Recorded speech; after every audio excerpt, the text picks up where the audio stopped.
ഇതൊക്കെയാണ് നമ്മുടെ എഡ്യൂക്കേഷൻ സമ്പ്രദായം അടിമുടി വ്യത്യാസം വരുത്തണമെന്നും ആധുനികവൽക്കരിക്കണമെന്നും പറയാൻ കാരണം. ഉത്തരം പറയാൻ മെനക്കെട്ട ആളുകളുടെ എഡ്യൂക്കേഷൻ പരിശോധിച്ച് കഴിഞ്ഞാൽ വലിയ ഡിഗ്രി സർട്ടിഫിക്കറ്റും ഒക്കെ കാണാം.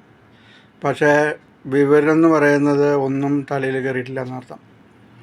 ഇതുപോലെ നിസാര ക്വസ്റ്റ്യനിന് പോലും ഉത്തരം പറയാൻ പറ്റാത്തവരാണ് നമ്മുടെ നാട്ടിലുള്ളത്. പറയുമ്പോൾ എല്ലാവരും എഡ്യൂക്കേഷൻ ഉള്ളവരാണെന്ന് പറയാം, പക്ഷേ കാര്യത്തിൻ്റെ അവിടേക്ക് ഗുണം ചെയ്യുന്നില്ല.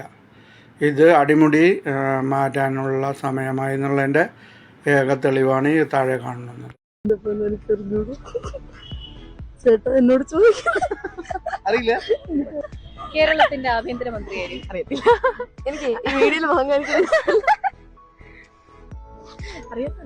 അറിയില്ല. ഇന്നത്തെ ചോദ്യം ഇതായിരുന്നു. രാജീവ് ഗാന്ധിയാണ് ഇന്ദിരാഗാന്ധിയുടെ അച്ഛൻ ആണോ ചേച്ചി? ആണ്, കറക്റ്റാണ്. ഓക്കെ, ഉത്തരം തെറ്റാണ് കേട്ടോ.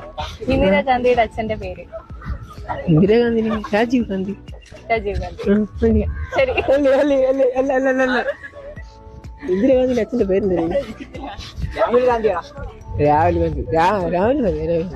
രാഹുൽ ഗാന്ധിയാണ്. അപ്പൊ നമ്മുടെ ഇന്നത്തെ ചോദ്യം ഇന്ദിരാഗാന്ധിയുടെ പിതാവ് നരേന്ദ്രമോദിയാണ്. ആണോ? നേരെ ഇന്ത്യയുടെ രാഷ്ട്രപിതാവ്.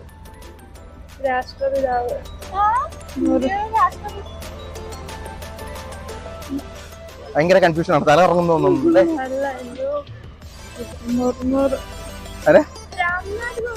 രാംനാഥ് കോവിന്ദാണോ രാഷ്ട്രപിതാവ്? ലേഡിയല്ല, അറിയില്ല. Okay, thank you. ഇന്ത്യയുടെ രാഷ്ട്രപിതാവ് ആരാണ്? അങ്ങനെയുള്ള ചോദ്യം ചോദിക്കരുത്. അറിയില്ല, സിമ്പിളാണ്. അറിയോ? പഠിച്ചതാണല്ലേ പണ്ടെപ്പോഴോ? പഠിച്ചതാ. ബുദ്ധി കാരണം മറന്നു പോയതാണോ? ബുദ്ധി കൂടിയിട്ടാ. നമ്മുടെ ചോദ്യം ഇത് നരേന്ദ്രമോദി ഇല്ലേ? അയ്യോ, നമുക്ക് ഇതൊന്നും അറിഞ്ഞൂടാ. ഇന്ത്യയുടെ രാഷ്ട്രപിതാവ് പേരെന്താ? എനിക്ക് അറിഞ്ഞൂടാ.